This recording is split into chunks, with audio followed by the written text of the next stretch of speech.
1889 ஆண்டு செப்டம்பர் மாதம் 3ஆம் தேதி பஞ்சாப் மாநிலத்தில் உள்ள ராம்பூர் என்ற இடத்தில் சீக்கிய மார்க்கத்தைச் சேர்ந்த பெற்றாருக்கு மகனாக பிறந்தவர்தான் சாது சுந்தர் சிங்.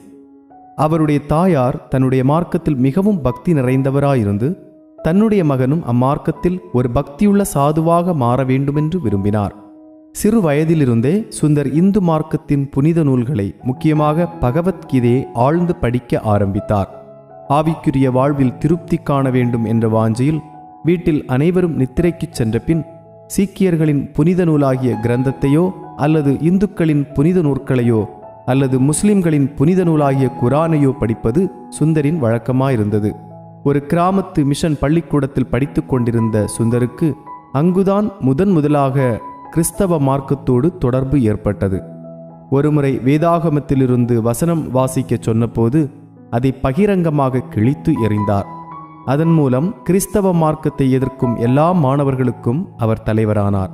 பின்பு அந்த பள்ளிக்கூடத்தை விட்டு பிரிந்து ஒரு அரசு பள்ளியில் சேர்ந்து படித்தார்.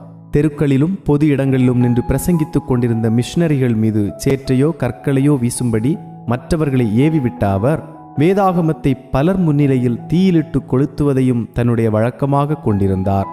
இப்படியே போய்கொண்டிருந்த அவர் வாழ்வில் குழப்பம் ஏற்பட ஆரம்பித்தது. உண்மையான சமாதானத்தை அடைவது எப்படி என்று தனக்குத்தானே கேள்வி கேட்ட அவர், ஒன்றில் உண்மையான சமாதானத்தை கண்டுபிடிக்க வேண்டும், இல்லையென்றால் ரயில் முன் பாய்ந்து உயிரை மாய்த்து கொள்ள வேண்டும் என்று உறுதி எடுத்துக்கொண்டார்.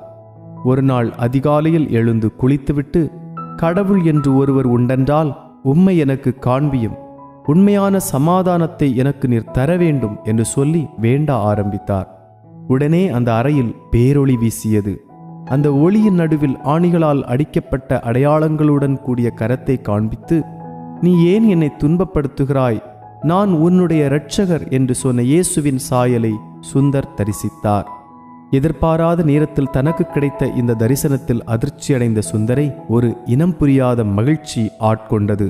தான் நாடி தேடிக்கொண்டிருந்த ஆவிக்குரிய தாகமும் தணிந்தது. அவருடைய வாழ்க்கை முழுவதுமாக மாறியது. நேராக தனது தந்தையிடம் ஓடிச் சென்று தான் இயேசுவை சந்தித்ததையும் இனி இயேசுவையே பின்பற்றுவதாகவும் சொன்னார். அவர் தந்தை முதலில் அவர் சொன்னதை நம்பவில்லை. அவர் கிறிஸ்துவை பின்பற்றுவதை பார்த்த அவர் குடும்பத்தினர் அதை பார்த்து அதிர்ச்சி அடைந்தனர்.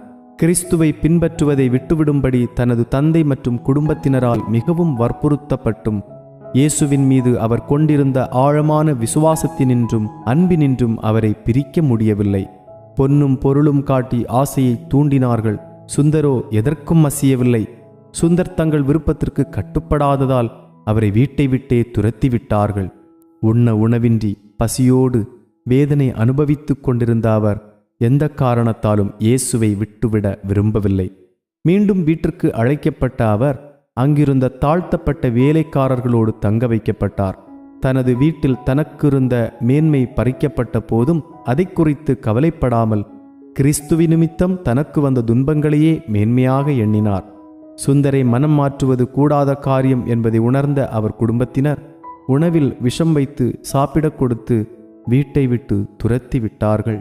விஷம் கலந்த உணவை உண்டுவிட்டு ரயில் ஏறி பயணம் செய்த சுந்தர் இரவில் ரயிலில் மயங்கி விழுந்தார். அங்கிருந்தவர்கள் அவரை மருத்துவமனையில் சேர்த்தனர். கடவுள் அருளால்தான் இவர் உயிர் பிழைத்தார் என்று மருத்துவரே சான்று கொடுத்தார். பின்பு அவர் லூதியானாவில் இருந்த சில மிஷனரிகளிடத்தில் போய் சேர்ந்து அங்கிருந்து வேதவசனங்களை கற்றுக்கொண்டார். தன்னுடைய 16ஆம் பிறந்த நாளன்று சிம்லாவில் ஞானஸ்நானம் பெற்ற அவர் தன்னை முழுமையாக கிறிஸ்துவின் பணிக்கு ஒப்பு கொடுத்தார். ஒரு கிறிஸ்தவ சாதுவாக மாறிய அவர் வெறும் கால்களோடும் கையில் ஏந்திய வேத புத்தகத்தோடும் கிறிஸ்துவுக்காக எந்த ஒரு மனிதனின் உதவியுமின்றி தனியாக புறப்பட்டு சென்றார். என் மீது உள்ள அன்பினால் இயேசு கிறிஸ்து தம்மை தியாகம் பண்ணினார். அதை போலவே நானும் இயேசு கிறிஸ்துவின் மேல் உள்ள என்னுடைய அன்பினால் என்னை தியாகம் செய்ய வேண்டும் என்று அவர் அடிக்கடி கூறுவதுண்டு. தன்னிடத்தில் அன்பு கூர்ந்து தன்னை நேசித்த இயேசுவுக்காக பல நேரங்களிலும் எதிர்ப்புகளை அவர் சந்தித்ததுண்டு. பசியினாலும் பட்டினியினாலும் அநேக நாட்கள் அவர் கஷ்டப்பட்டார். பல இடங்களிலும் துரத்தி அடிக்கப்பட்டார். காற்றுக்கும் மழைக்கும் தன்னை காத்து கொள்வதற்காக காடுகளில் உள்ள குகைகளில் அவர் அடைக்கலமாவதுண்டு. இமயமலை பகுதிகளில் உள்ள கணவாய் வழியாக பிரயாணம் பண்ணுவது சவாலான காரியமாயிருந்தாலும் அவர் எப்போதும் வெறுங்கால்களோடு நடந்து செல்வார். அவர் நடந்து செல்லும்போது கற்களாலும் பனிக்கட்டிகளாலும் அவர் கால்கள் கிழிக்கப்பட்டு இரத்தம் வடிந்து கொண்டே இருக்கும்.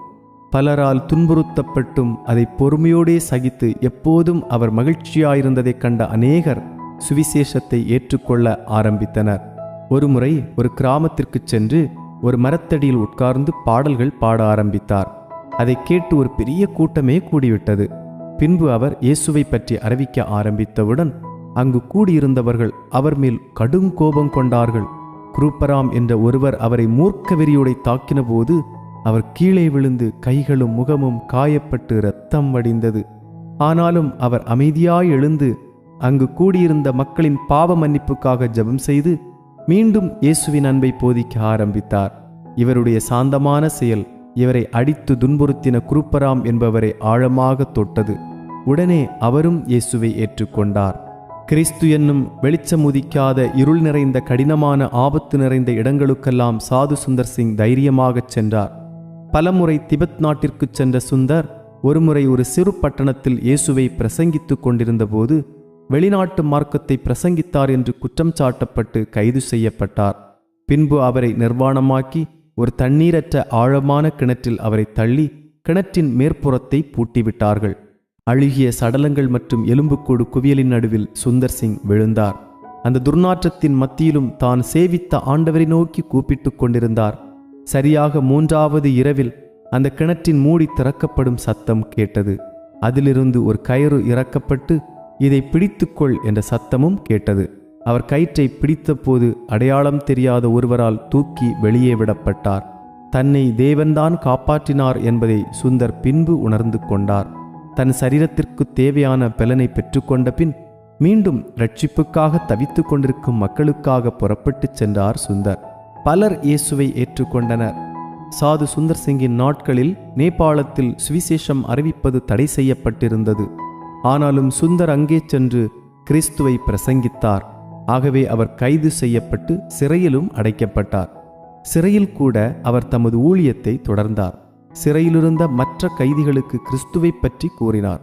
எனவே அவரை தனியாக ஒரு சிறிய மாட்டுக் கொட்டகையில் அடைத்தார்கள். அவருடைய வஸ்திரங்களை கழற்றிவிட்டு ஒரு கம்பத்தில் அவரை கட்டி வைத்து அவர் மேல் அட்டைகளை விட்டார்கள். அவைகள் அவருடைய இரத்தத்தை உறிஞ்சு குடித்தபோது பலம் குன்றி போனார்.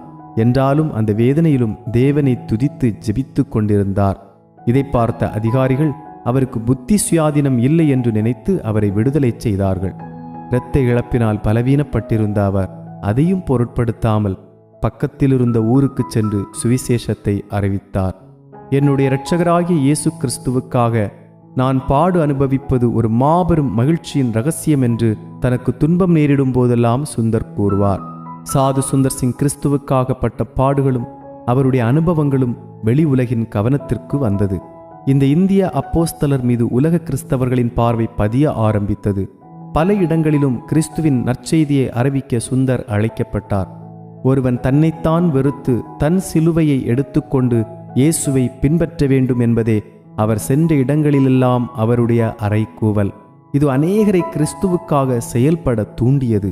இலங்கை, மியான்மர், சீனா, ஜப்பான் ஆகிய ஆசிய நாடுகளிலும், இங்கிலாந்து, அமெரிக்கா, ஆஸ்திரேலியா மற்றும் சில ஐரோப்பிய நாடுகளிலும் சுவிசேஷத்தை பிரசங்கித்தார். பிரயாணத்தின் கடினத்தையும் அதிலே ஏற்படவிருக்கும் ஆபத்துக்களையும் நான் முழுமையாக உணர்கின்ற போதிலும் நான் இன்றைக்கு திபெத் நோக்கி பிரயாணம் போகிறேன். ஏனென்றால் நான் என் கடமையை முழுமையாக நிறைவேற்ற வேண்டும் என்று 1929 ஆண்டு ஏப்ரல் மாதம் 18ஆம் நாள் தன்னுடைய நண்பர்களுக்கு எழுதிய குறிப்பிலே எழுதியிருந்தார். அவர் திரும்பி வர வேண்டிய நேரம் கடந்துவிட்டது. ஆனால் இன்னமும் அவர் திரும்பவில்லை. அவர் தன்னுடைய பிரயாணத்தில் மரித்திருக்கலாம் என்பதும் அல்லது இரத்த சாட்சியாக மரித்திருக்கலாம் என்பதும் பலருடைய அபிப்பிராயம். எதுவாயினும் சாது சுந்தர் சிங் தான் வாழ்ந்த நாளெல்லாம் தன் இறுதி மூச்சு வரை இயேசுவுக்காக ஓடிக்கொண்டிருந்தார். சுகபோக வாழ்வில் மிதப்பதே கிறிஸ்தவ வாழ்வு என்றும் கிறிஸ்துவின் ஊழியம் என்றும் நினைக்கும் நவீன விசுவாசிகள் மற்றும் ஊழியர்களுக்கு இல்லை, சிலுவை சுமப்பதே உண்மையான கிறிஸ்தவ வாழ்வு என்பதை தன் வாழ்க்கை மூலம் பாடமாக விட்டு சென்றிருக்கிறார் சாது சுந்தர் சிங். கிறிஸ்துவின் அச்சடையாளங்களை தரித்து அவர் வழியில் நடந்த சாது சுந்தர் சிங் அவர்களின் வாழ்க்கையும் நாம் பின்பற்ற வேண்டிய ஒரு பாடம். கிறிஸ்துவின் அச்சடையாளங்களை தரித்துக் கொள்வோம். அவர் வழியில் நடப்போம். God bless you all.